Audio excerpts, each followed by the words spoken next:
সাহেব নিয়ে নানা কথা, আমিও তো বললাম তোমরাকে কে না জানে, ইউনূস সাহেবকে আগে আমরা চিনি না, ওনার 300 তত্ত্ব শোনেন নাই, ওনার কাছে তো আশা কেউ করি নাই, কেউ যদি করে তাকে তাই করতে পারেন, আমরা করি নাই, এই জন্য হতাশার কিছু নাই। কিন্তু প্রশ্ন হলো বাংলাদেশকে এই 24-এর গণঅভ্যুত্থানে জনগণের আকাঙ্ক্ষার বিপরীতে পরিচালিত হতে আমরা দেব। এই সরকার একটা অদ্ভুত কাজ, উনি যা বলে আমরা বিরোধিতা করলেও মুখে ক্লু আসছে, কথা বলে না, কিন্তু ওইটা বাস্তবায়ন আমরা দেখলাম।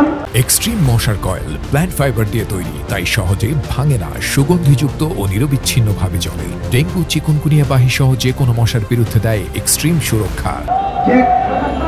ওই যে বন্দর লিজ দেওয়ার কথা, ওরা লিজ দেওয়ার সিদ্ধান্ত নিলেন ওই সেক্রেটারিয়েটে বসে। আমরা বলেছিলাম 5 তারিখের পরে নতুন অভিযান। এই সরকার আজকে বর্ষপূর্তিতে কি করছে ঘোষণা দেখবো, ওইখানে প্রেস ওনার ভাষণ দেখবো, আগামীকাল থেকে নতুন অভিযান শুরু হবে। সুতরাং ওই বামপন্থী নেতা কর্মী সমাজ দেখতে এই আহ্বান জানাই, সচেতন দেশবাসীকে নিয়ে আপনারা সচেতন।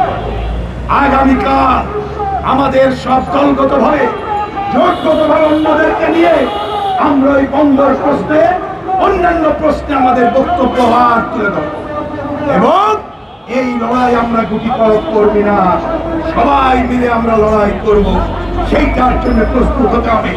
আমি কথা শেষ করার আগে এই দাবি পুনরুচ্চারণ করি, অবিলম্বে 24-এর গণহত্যার সাথে প্রকৃতপক্ষে যারা জড়িত তাদের বিচার করতে হবে, বিচারের নামে প্রহসন করা যাবে না। যদি আপনি তেঁতুল গাছ লাগান তাহলে তো মিষ্টি আম পাবেন না, সেটা আমরা দেখব, কিন্তু ন্যূনতম গণতন্ত্রের পথে হাঁটার জন্য সবার কাছে গ্রহণযোগ্য নির্বাচন চাই।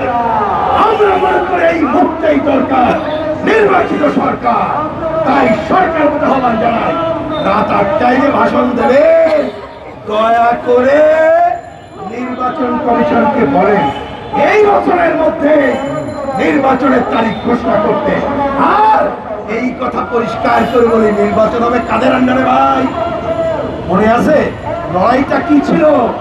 নির্বাচন হইতে হবে দল নিরপেক্ষ তদারকি সরকারের অধীনে। ইউনূস সাহেব আশা করবো আপনি এটা ঘোষণা দেবেন, না হলে লড়াই করে নির্দলীয় তদারকি সরকারের অধীনে এবং এই বছরের মধ্যে নির্বাচন আদায় করে আমরা গণতন্ত্রের পথে হাঁটবো। সেখানে আমাদের প্রধান দাবি হবে শ্রমিক, কৃষক, মেহনতি মানুষের স্বার্থের দাবি আমাদের কাছে প্রাধান্য পাবে। আসেন সেই সংগ্রামে আমরা এগিয়ে যাই।